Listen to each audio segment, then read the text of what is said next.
তুমি একটি কথা আপনি বলেছেন যে ছোট 20 বছরের বাচ্চা অত টাকা কখনো একসাথে দেখে নাই। বাচ্চা না, যারা শত শত বৎসর এই মাজারে টাকা লুট করে খেয়েছে তারাও একসাথে অত টাকা কখনো দেখেন নাই। কারণ ওনাদের মুখের বক্তব্য, ওনারা প্রতিদিনের টাকা একজন নিয়ে যেত।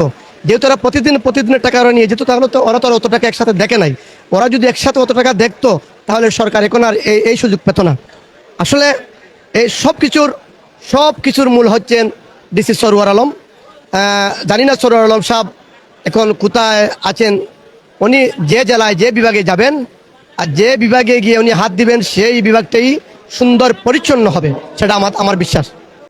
সিটির দায়িত্বে যিনি রয়েছেন কাইয়ুম চৌধুরী, উনি আগে দুপুরে একটি বক্তব্য দিয়েছেন যে একজন সাংবাদিক ওনাকে প্রশ্ন করেছিল যে মাজারের টাকা যদি যে অবস্থায় আপনারা দায়িত্ব নিয়েছেন যদি তাকে কি করবেন। উনি ওনার বক্তব্যে একটি কথা স্পষ্ট বলেছেন যে এই যে মসজিদটি 1000 কোটি প্রয়োজন হয় যদিও, তারপরও বাংলাদেশের সর্বোচ্চ শ্রেষ্ঠ মসজিদ এই সিলেটে হযরত শাহজালাল রাদিয়াল্লাহু মাজারের প্রাঙ্গণে হবে।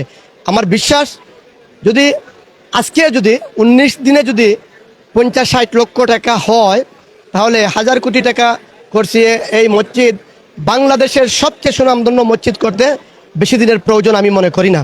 আমার বিশ্বাস যে মসজিদগুলা নির্মাণ হবে, দরগার আশেপাশের যে বিল্ডিংগুলো রয়েছে, যারা দায়িত্বে রয়েছেন ওনারা অবশ্যই এই এই এই বিল্ডিংগুলো নতুন করে করা হবে, সেটা আমার বিশ্বাস।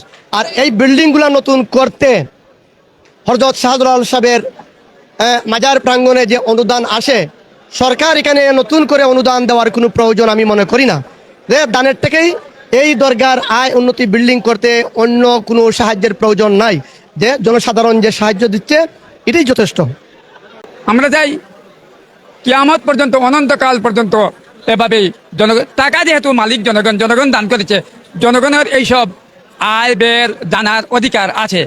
এবং এর স্বচ্ছতা সংক্রান্ত ব্যাপারে আমি এও মনে করি এই মাজার মসজিদ এবং শিক্ষাঙ্গনের চারপাশে যেন এই জনগণের জন্য পরামর্শ বক্স বা অভিযোগের বাক্স যেন খুলিয়া একটা মতামত নেওয়া হয়, তাহলে আরও বেশি পরিমাণ স্বচ্ছতা আসবে।